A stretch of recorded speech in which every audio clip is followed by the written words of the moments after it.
Hello viewers, আসসালামু আলাইকুম। আজকে আপনাদের সাথে একটি বিষয় নিয়ে আলোচনা করব। অবশ্যই আপনারা থাম্বনেল দেখতে বুঝতে পারছেন যে বিষয়টা কী।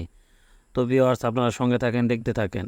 যে আপনারা হয়তোবা অনেকে ভাবেন যে মোবাইল কিভাবে হ্যাক হয়, এটা আসলে কিভাবে রোগে বা জানা যায়, এটা খুবই শিক্ষণীয় একটা বিষয়। তো আপনারা মনোযোগ সহকারে দেখবেন। বিষয়টি হলো যে অনেক ফেসবুক, ইনস্টাগ্রাম, হোয়াটসঅ্যাপ এগুলা অনেকভাবে হ্যাক হতে পারে। এটা আমরা জানি কীভাবে। হয়তোবা টু ফ্যাক্টর বিভিন্ন অপশন আমরা চালু করতে পারি। তো মোবাইল হ্যাক হওয়ার যে এটা কীভাবে আসলে আমরা জানতে পারবো বা এটা কীভাবে দেখতে পারবো, তো এটাই আজকে আপনাদেরকে দেখাবো। আপনারা মনোযোগ সহকারে দেখবেন। তো মূলত যে কিছু থার্ড পার্টি অ্যাপ আছে, এই অ্যাপের কারণে কিন্তু ওই অ্যাপগুলো অ্যাডমিন হয়ে আমি যেভাবে এখানে আমার মোবাইলটা কন্ট্রোল করতেছি, ওই থার্ড পার্টি অ্যাপে কিন্তু আমার মোবাইলটা সেভাবে কন্ট্রোল করবে ওই থার্ড পার্টি অ্যাপ। তো ওই থার্ড পার্টি অ্যাপ কি আপনার মোবাইল কন্ট্রোল করছে নাকি, যে অ্যাডমিন হয়ে কন্ট্রোল করছে নাকি, এটা আজকে আপনাদেরকে দেখাবো। আপনারা মনোযোগ সহকারে দেখবেন।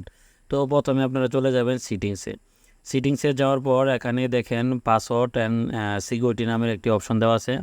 আপনারা এটাতে ক্লিক করবেন। এটাতে ক্লিক করার পর এখানে সিস্টেম সিকিউরিটি আছে, এটাতে আপনারা ক্লিক করবেন। এটাতে ক্লিক করার পর একটু স্ক্রল করে নিচে আসবেন। নিচে আসার পর এখানে দেখেন ডিভাইস অ্যাডমিন অ্যাপস, এটাতে ক্লিক করবেন। এটাতে ক্লিক করার পর এখানে দেখেন একটা ক্যাপচার আছে, এটা আপনারা এখান থেকে পূরণ করে নেবেন।